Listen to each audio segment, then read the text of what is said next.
On est déjà dans la paracha noire, la paracha du déluge, mais honnêtement, pauvre Bereshit, n'a qu'une journée qu'on a pu l'étudier, le Shabbat Bereshit, qui suivait immédiatement Simchat Torah, alors c'est parti presque pas à l'inaperçu. Et ça quand même mérite de l'attention, surtout si on pense, si on réalise que la paracha de Bereshit couvre un laps de 1000 ans, plus.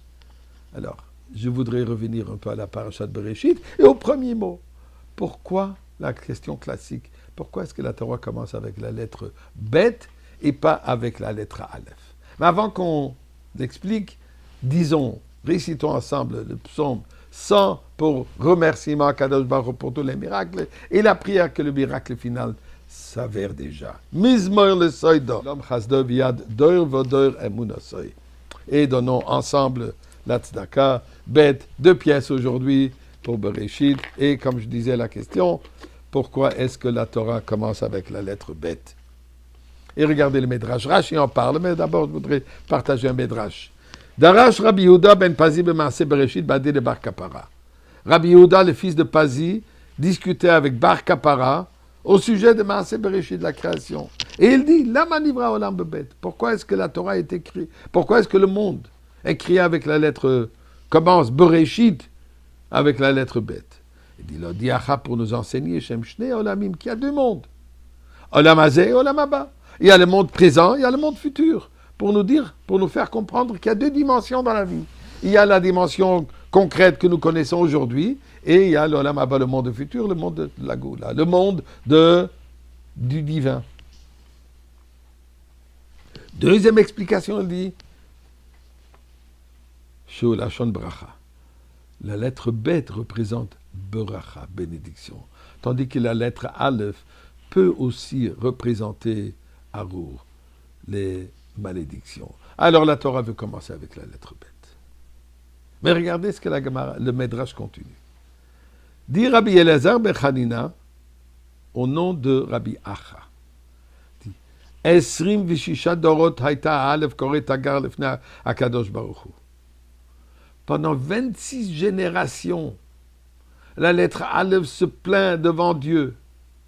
Amra lefanav ribono shel olam, et la lettre Aleph dit, Ani rishon shel otiot. Moi, je suis la première lettre de parmi tout l'Aleph bête, parmi les lettres.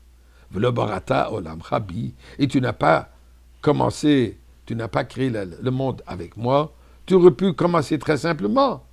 Au lieu de dire Bereshit bara Elokim, tu aurais pu dire Elokim bara Bereshit. Et tu aurais commencé avec la lettre Aleph, qui revient à la même chose. Au début, Dieu a créé le monde. Tu dis Dieu a créé le monde au début. 26 générations. Et Amarla Akadosh Baruch Hu, lui répond Dieu. Ha'olam umlo'o lo nivra ela b'zchut haTorah.